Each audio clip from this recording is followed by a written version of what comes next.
twist of fate. The billionaire and the waitress Theodore Blackwood, the CEO of a multi-billion-dollar restaurant empire, went undercover to his own failing diner in Chicago and sat down at a corner table. A nervous black waitress with trembling hands approached him, quietly slipping him a folded note.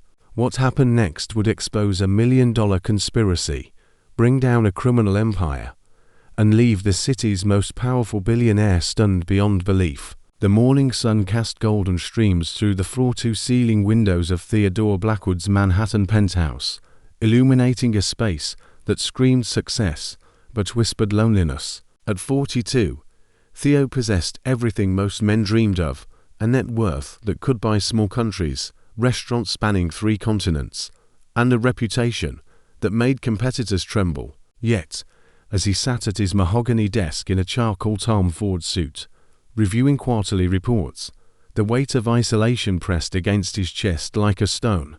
Blackwood Hospitality Group, Chicago, location number 47, he muttered, his steel grey eyes scanning the disappointing numbers. Revenue was down 18%. Customer complaints were up 32%. Employee turnover was at an alarming 67%. The location, which should have been his crown jewel, a classic American diner he'd personally designed to honor his grandmother's memory, was hemorrhaging money and reputation. Theo's jaw tightened as he read complaint after complaint. Rude staff, cold food, dirty tables, felt unwelcome. Each review was a dagger to his heart. His grandmother, Eleanor Blackwood, had taught him that hospitality was sacred, that every guest deserved to feel like family. She'd worked double shifts at a small diner in Queens to put him through college, her hands permanently stained with coffee and her heart overflowing with warmth for strangers. Teddy, her voice echoed in his memory. A restaurant is about making people feel they belong somewhere. He'd built his empire on that principle, but somewhere along the way, corporate boards and profit margins had replaced personal connections. When was the last time he'd actually been inside one of his restaurants as anything other than an announced inspection? His phone buzzed with another text from his assistant about that evening's charity gala. Another night of forced smiles and hollow conversations with people who only saw his bank account. Theo stared at his reflection in the window, seeing a stranger in an expensive suit. Where was the passionate young man who had once dreamed of creating places where people felt truly welcome? The Chicago location demanded answers, and Theodore Blackwood was going to get them, even if it meant trading his tailored suits for regular clothes and his penthouse for the real world. 600 meters away in Chicago's South Side, Zara Williams was fighting a different kind of battle. Her tiny apartment on Cottage Grove Avenue bore little resemblance to Theo's penthouse, but it overflowed with something he lacked: love, laughter, and the determined spirit of a woman who refused to let circumstances define her future. "Mama, I can't find my purple crayon," 6-year-old Amelia called from the kitchen table, her curls bouncing as she frantically searched through her art supplies.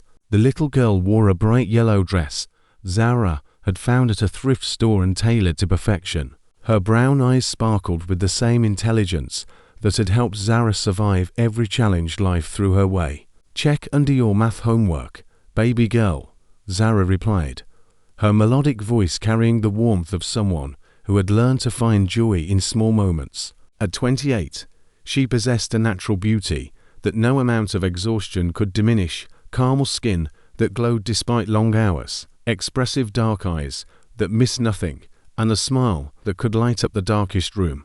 This morning, she wore her lucky red blouse and black slacks, the uniform she hoped would help her get through another shift at Blackwood Diner. "Found it," Amelia squealed, holding up the crayon like a trophy. "Now I can finish my picture of us in our new house." Zara's heart clenched. Their current apartment was clean but cramped, with thin walls that carried every argument from neighboring units and windows that looked out onto a parking lot instead of the garden Amelia dreamed about.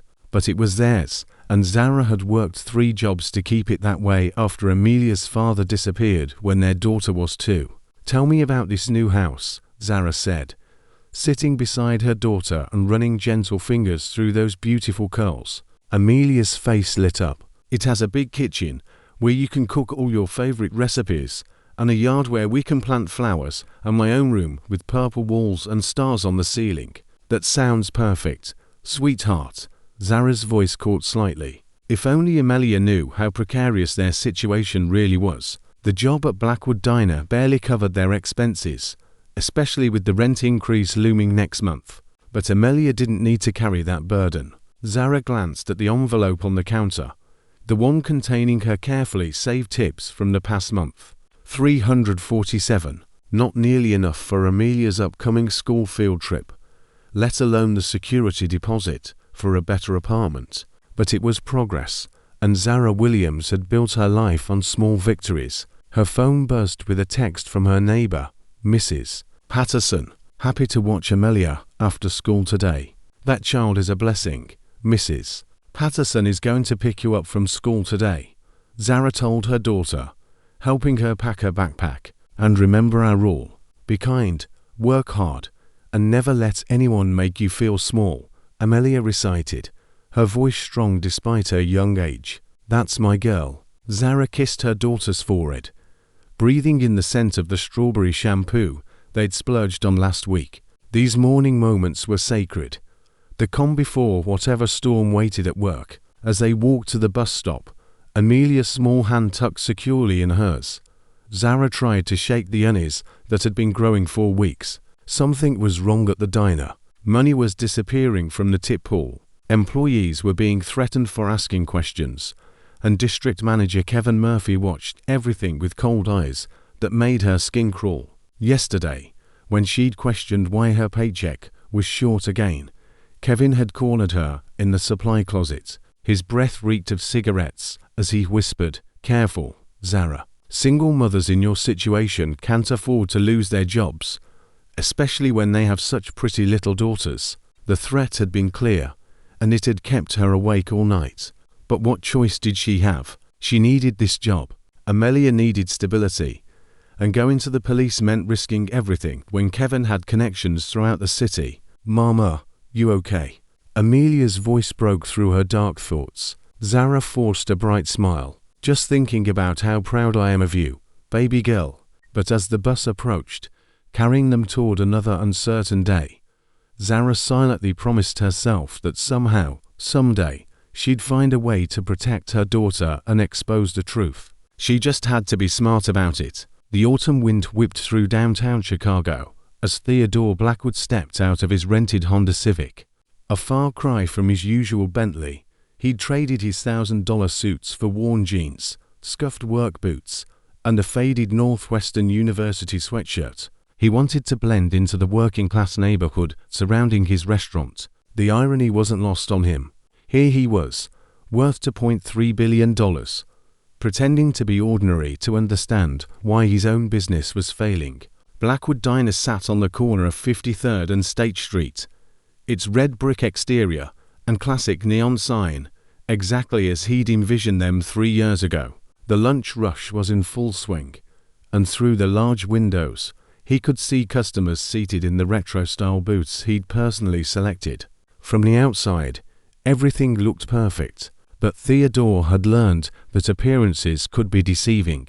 He pushed open the glass door, a small bell announcing his arrival. The interior maintained the 1950s aesthetic he'd fought the design team to preserve. Checkered floors, red vinyl booths, and a long counter with chrome stalls. Photos of Chicago's history lined the walls, and a vintage jukebox played Sinatra in the corner. It should have felt like stepping into his grandmother's memory. Instead, the atmosphere felt tense, almost hostile. "Sit wherever you want," a tired-looking hostess mumbled without looking up from her phone. Her name tag read Kelly, and her blonde hair was pulled back in a messy ponytail. She wore the restaurant's signature burgundy uniform, but it was wrinkled and stained. Theodore chose a booth near the window, positioning himself where he could observe the entire dining room. What he saw made his stomach churn. Servers moved with obvious reluctance, their fake smiles dropping the moment they turned away from customers. Tables sat dirty for long minutes before being cleared, and behind the counter, he caught glimpses of staff members huddled in what looked like worried conversations. This wasn't the warm, welcoming environment he dreamed of creating. Coffee. The voice was melodic despite its professional tone. Theodore looked up to find himself face to face with the most striking woman he'd seen in years. She appeared to be in her late 20s, with caramel skin that seemed to glow despite the fluorescent lighting and dark eyes that held intelligence and something else, a weariness that spoke of hard-won wisdom. Her name tag read Zara, and she wore the burgundy uniform with a dignity that elevated the simple outfit. Unlike the other staff, her appearance was immaculate, every detail perfect despite what he suspected were challenging circumstances. "Please," he replied, trying to keep his voice casual. "Black." Something flickered in her eyes, a flash of recognition, so quick he almost missed it, but she simply nodded and moved away, her movements graceful and efficient. Theodore watched her work as she moved between tables. Unlike her colleagues, Zara treated every customer with genuine warmth. She remembered an elderly man's preference for extra cream, helped a young mother clean up her toddler's spilled juice without complaint, and somehow managed to smile authentically, even when dealing with a particularly rude businessman who snapped his fingers at her. When she returned with his coffee, Theodore was ready with his cover story. "Thanks," he said, affecting the casual tone of a construction worker on break. "Haven't been here before. Is the food any good?" "The apple pie is excellent," Zara replied, her voice carefully neutral. "My personal recommendation." She set the white ceramic mug in front of him, and that's when it happened. As she placed the coffee down, she smoothly slid a folded piece of paper underneath the saucer. The movement was so subtle, so perfectly executed, that anyone watching would have seen nothing more than a waitress serving coffee. But her eyes met his for just a moment, and in that glance, Theodore saw fear, determination, and something that made his blood run cold: desperation. "I know who you are," she whispered, her voice barely audible above the diner's ambient noise. "They're going to destroy you." Theodore's hand froze halfway to the coffee cup. His heart hammered against his ribs as the implications crashed over him. Tsunami. She knew. This waitress, this stranger, had recognized him despite his careful disguise. Zara straightened, her professional mask sliding back into place. "Can I get you anything else to start?" "The pie." Theodore's throat felt dry. "You mentioned pie." Coming right up, her smile was perfectly normal, giving no indication of the bombshell she had just dropped. As she walked away, Theodore's mind raced. How had she recognized him? His photos rarely appeared in local media, and when they did, he was always in expensive suits with styled hair. Today, he looked like any other middle-aged man grabbing lunch. With trembling fingers, he carefully extracted the note from under his coffee cup, keeping it low and out of sight. The paper was small, torn from what looked like an order pad. The handwriting was neat, feminine, and urgent. "They are stealing from you. Meet me Millennium Park tonight at 8 p.m. near the Crown Fountain. Come alone. Kevin Murphy." Theodore read the note twice, his coffee growing cold as the weight of the words sank in. Kevin Murphy. He'd hired Kevin 2 years ago based on glowing recommendations and impressive quarterly reports. The man had seemed professional, efficient, results-oriented. But if this note was true, Theodore folded the paper carefully and slipped it into his wallet, his mind already racing ahead to implications and solutions. But beneath the business analysis, something else stirred, a profound respect for the woman who just risked everything to warn him. Zara returned with a slice of apple pie that looked homemade, the crust golden and flaky. "Our baker made this fresh this morning," she said, setting it down with the same careful precision she'd used for the coffee. "Thank you," Theodore said, and this time he meant it for more than just the pie. She nodded once, a nearly imperceptible acknowledgement that his message had been received. Then she moved on to the next table, continuing her work as if nothing had happened. But everything had changed. Theodore forced himself to eat the pie, which was indeed excellent, while discreetly observing the restaurant with new eyes. Now he noticed the small things: servers glancing nervously toward the back office, the way conversation stopped when a tall man in a suit emerged to survey the dining room, the tension that seemed to permeate the entire space. The man in the suit had to be Kevin Murphy, mid-40s, silver hair, expensive watch, and an air of authority that felt more like intimidation than leadership. He moved through the restaurant like he owned it, his pale blue eyes missing nothing.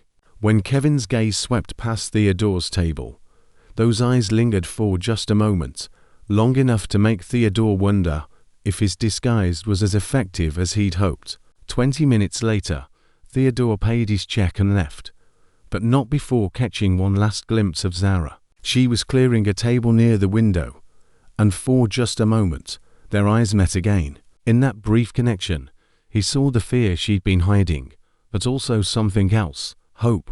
Walking back to his rental car, Theodore's mind churned with questions and possibilities. In the span of 30 minutes, a complete stranger had turned his world upside down. She'd risked her job, possibly her safety, to warn him about corruption in his own company. Who was she? Why had she recognized him?